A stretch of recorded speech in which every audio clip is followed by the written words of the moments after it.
नमस्कार विद्यार्थी मित्रांनो, मागच्या लेक्चरमध्ये आपण PYQ कशा पद्धतीने सोडवला पाहिजे, म्हणजे 3 स्टेटमेंट दिले होते, त्याच्यामध्ये 3-4 स्टेटमेंट आहेत, त्याच्यामध्ये कशा पद्धतीने तो बदल करतो ह्या सर्व गोष्टी बघितल्या होत्या। आजच्या लेक्चरमध्ये आपण कशा पद्धतीने PYQ हँडल केले पाहिजे याचे 3-4 नमुने मी पाहणार आहे। त्याच्यामध्ये लक्षात घेतलं पाहिजे की PYQचं ॲनालिसिस करणं म्हणजे काय, तर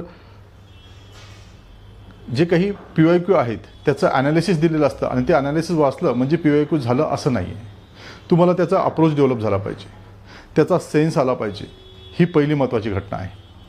सोबतच काय आहे, जर तुम्ही व्यवस्थित पद्धतीने PYQ डील केले, प्रत्येक ऑप्शन व्यवस्थित वाचला आणि ऑप्शनहून कशा पद्धतीने नेक्स्ट क्वेश्चन क्रिएट होतात हे पण तुम्हाला लक्षात आलं पाहिजे।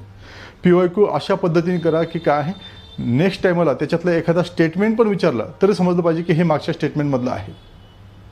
मग ताकद तेवढी लावा त्याला PYQवर की आता एक लक्षात ठेवा, PYQ करताना अशा पद्धतीने PYQ डिझाईन करा, म्हणजे काय आहे 22, 23, 24 हे जे काही क्वेश्चन पेपर आहेत हे क्वेश्चन पेपर अशा पद्धतीने लिंक करा एकमेकाला की काय पद्धतीने तो विचारतो, म्हणजे मागच्याच पेपरमध्ये नेक्स्ट पेपरमधला काय असं क्लू सोडलेला असतो हे तुम्ही बघितलं पाहिजे।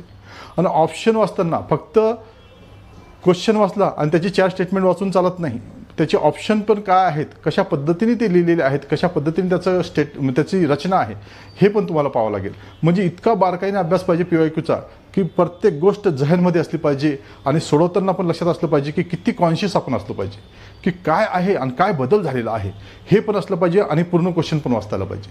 तर